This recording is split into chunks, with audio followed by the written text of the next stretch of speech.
This is the United Uprising channel. Welcome to today's show. The sooner people realize that we are in a psychological war, the sooner people will actually wake up to what's really going on. If we can all see past the propaganda, which comes from the left and the right, if civilians can start shutting off technology, then this entire New World Order structure can be stopped.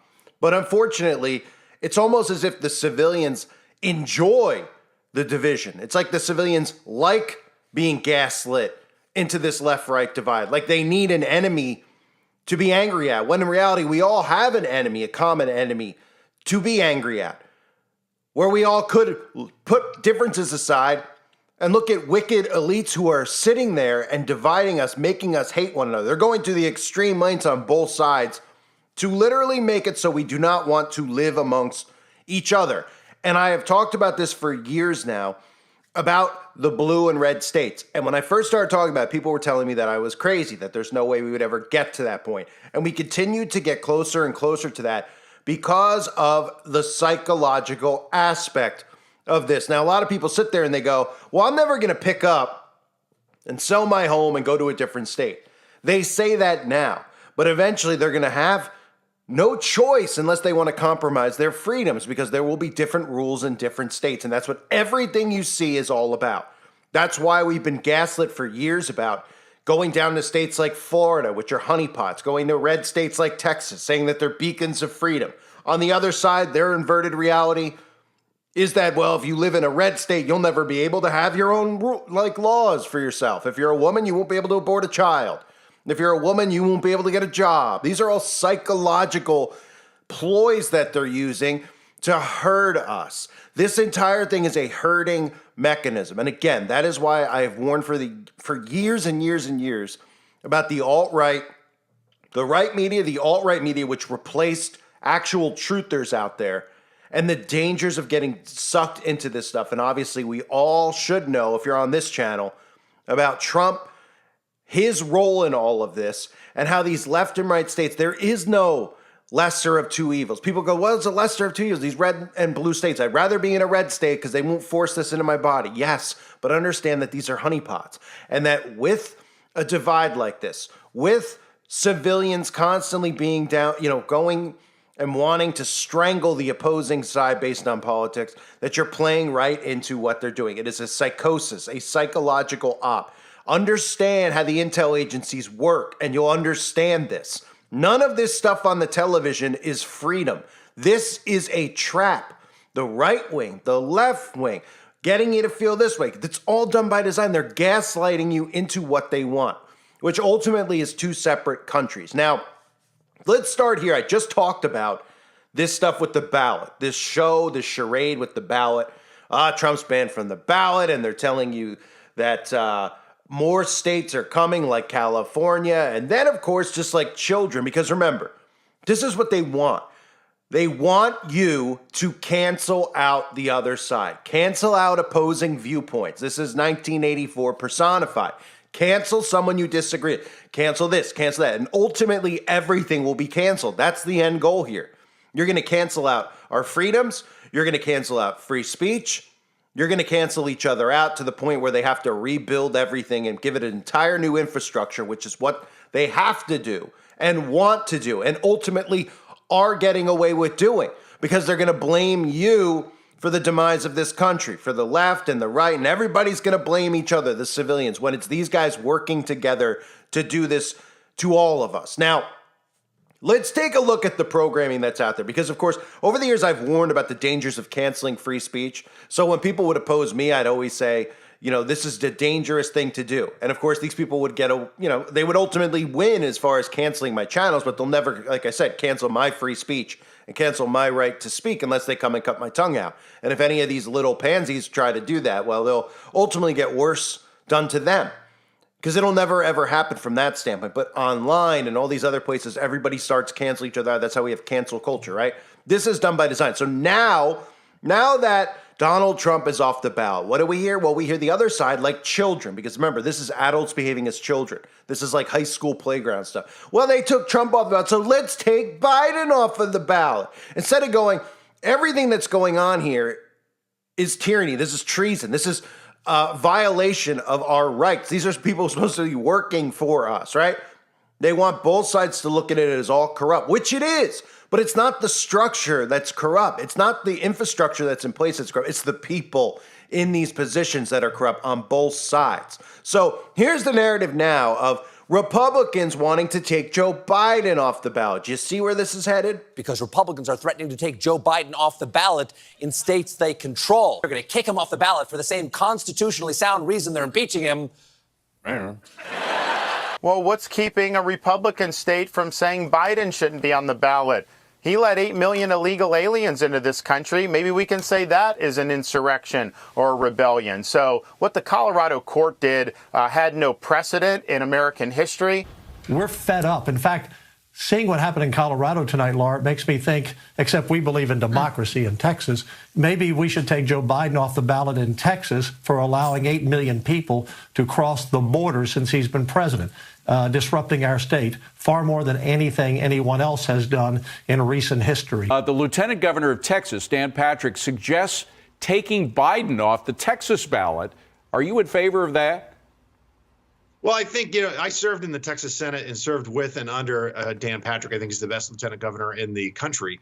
So he did say in that same sentence that, maybe we should. He was speculating but then he said in the same breath that we believe in democracy in Texas. So we wouldn't do something like that. But you know what? Push comes to shove. Who's doing these things? Who decided that election integrity is not important, and who fights us at every turn? The left. Who decided that they were going to prosecute the leading candidate for president in 3 different venues? The left. And now taking a step further, now don't worry about ballot integrity. Let's just take them off the ballot entirely. Who did that? The left. 7 political activists in black robes in Colorado. Yeah. So, of course, by taking Joe Biden off of the ballots, we take Trump off, we take Biden off, you continue to destroy the entire republic, even though it's already destroyed. They need to give you the illusion that you're the ones destroying it, right?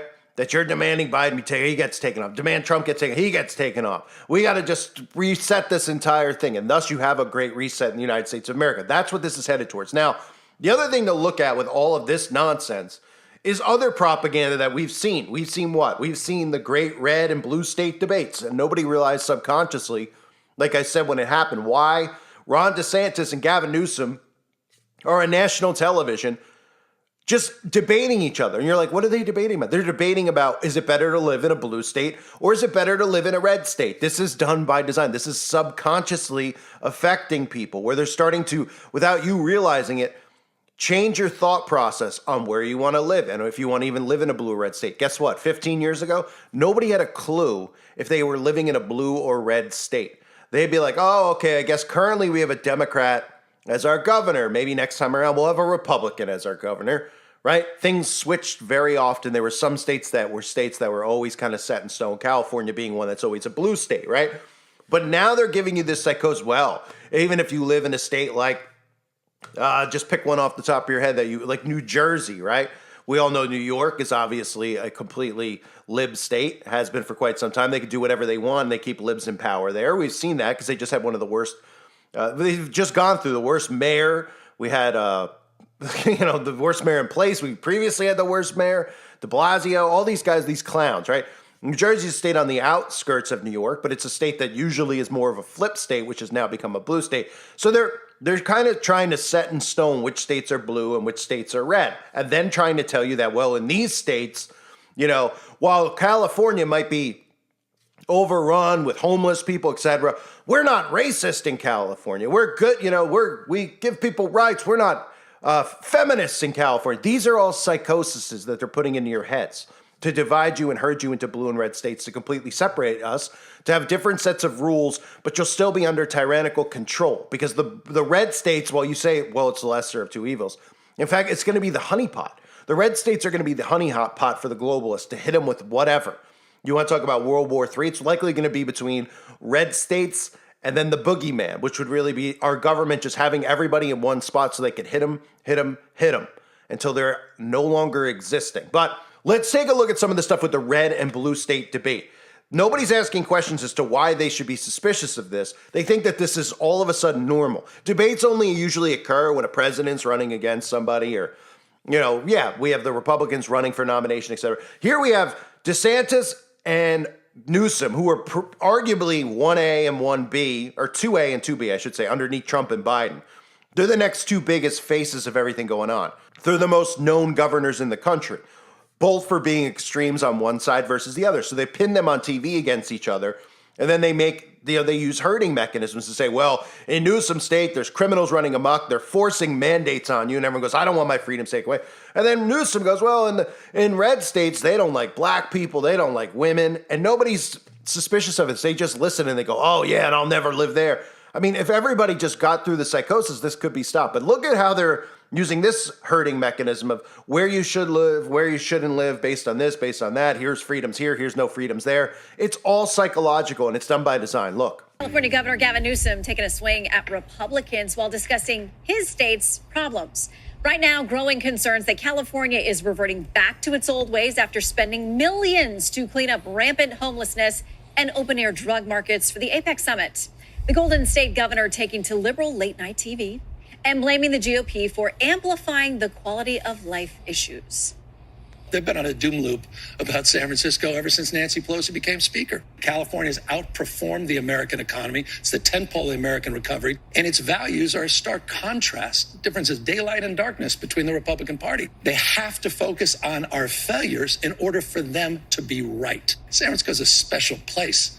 It is a unique and special place, incredibly resilient and vibrant.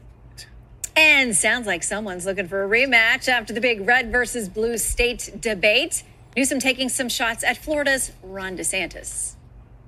I'm not running for president of the United States. Ron DeSantis apparently still is. I've developed a lot of animus towards him because of his animus towards all of you.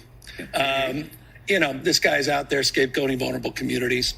He's attacking minorities, attacking women. For me, it's not anti-woke. What he really means is anti-black. The debate began with Governor Newsom addressing the question, why debate Governor DeSantis, a presidential candidate, when Newsom isn't even in the race? I'm here to tell the truth about the Biden-Harris record. The governors agreed to a primetime showdown after an ongoing public feud. Newsom highlighting former President Trump's huge lead in the Republican primary. How's that going for you, Ron?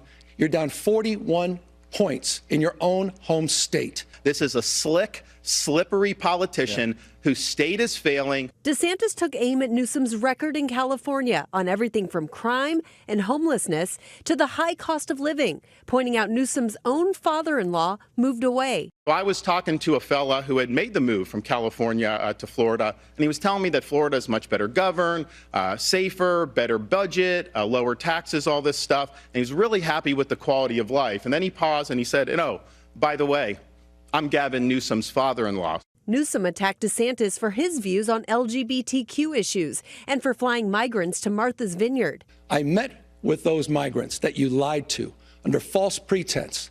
That kind of gamesmanship, using human beings as pawns, I think is disqualifying. The issue of abortion offered another sharp contrast. So extreme is your ban that criminalizes women and criminalizes doctors that even Donald Trump said it was too extreme. I think we're better off when everybody counts, when everybody has an opportunity to do well, and that bill attaches when there's a detectable heartbeat for the child. In the end, Newsom offered this assessment. There are profound differences tonight, and I look forward to engaging them, but there's one thing in closing that we have in common is neither of us will be the nominee for our party in 2024.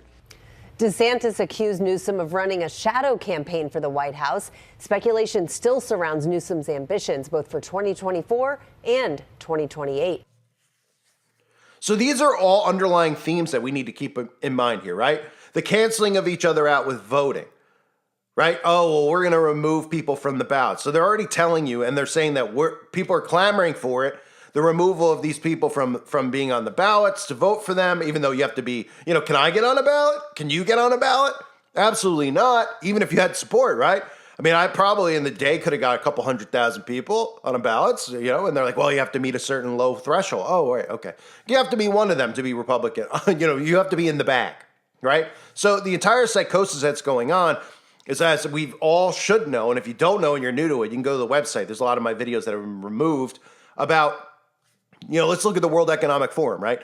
All of the Republicans and Democrats that serve and go through the World Economic Forum, from the Young Leaders programs, et cetera, that are put in place. So they're all put in place, and their job is to destroy the infrastructure and build a new infrastructure. The only way they're going to have, which was what they want, is a technology-based governance where everything is through AI, right? And then nobody thinks past that. Well, who's controlling the AI? What are the rules? What aren't the rules? Everyone thinks it's some type of utopia. It's not. It's a dystopian reality. It's a dystopian hell on earth that they're trying to create. So to do that, the hardest country to take down is America. So now that all the people are in place, all the agents from Trump all the way down, and again, people who don't think Trump's an agent, it's because you're getting giddy over his great mic skills, him saying the things that you're thinking about all the crazy stuff that you're seeing. So you want to naturally vote for him. You want to naturally believe in him. And you're falling for it. You're falling for what they want you to fall for so they can herd you. Okay? And anyone goes, well, what's the plan then? What do we do about it then? Well, you got to, first of all, this whole system has to be, the system that's in place should stay in place, but the people there and how they get in these positions needs to be removed. But it's never going to happen, unfortunately, because look at the support that Donald Trump has. No president, nobody has ever had this type of support before. Okay? And when they do whatever they have planned, because this is the year, 2024, that something big is going to go down.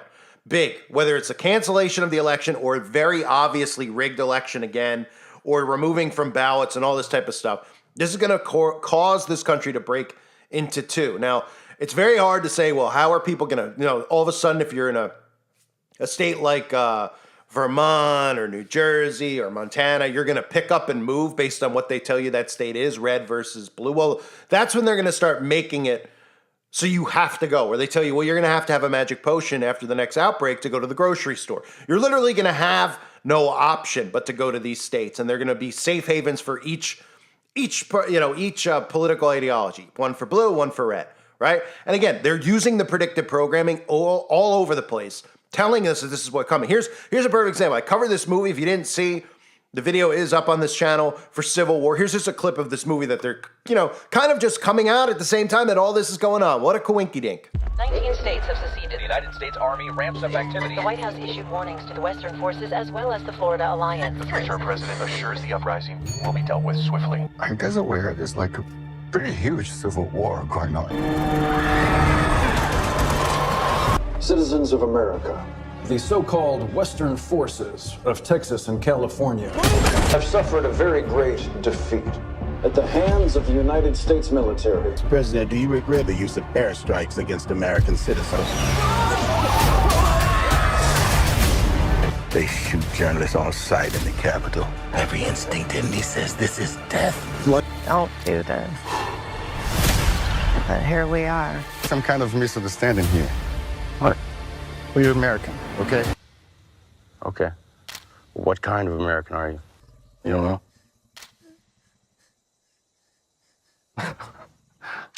Western forces will reach the White House on July 4th.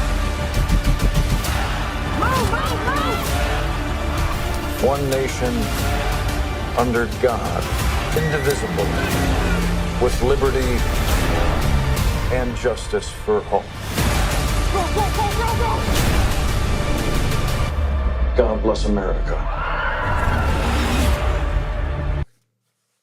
Right, so as you see that, right, you could see the undertones of the movie, the arm, oh, what kind of an American are you, right? The guys with painted fingernails, so you can identify who they are, right? Libs, right? The guy with the red glasses. This is all stuff people don't even realize they've herded this species of humans into being able to identify politics based on how they look and how they dress and all these other things. This is how deep the psychosis has gone, right? And really the way to break free for anyone out there that wonders how you break free is the destruction of technology, destruction of the 5G towers, destruction of technology in general, destruction of the news media. Shut them all off, shut them all down, okay? Because they can't have control over your mind without that. And if people start living independently and free from that, which will occur for a short period of time, but chaos will probably ensue. But if people, when they shut the grid down, if people live independently of that, they break away from it, they'll start seeing that this hate and all this stuff that they say is going on isn't really happening.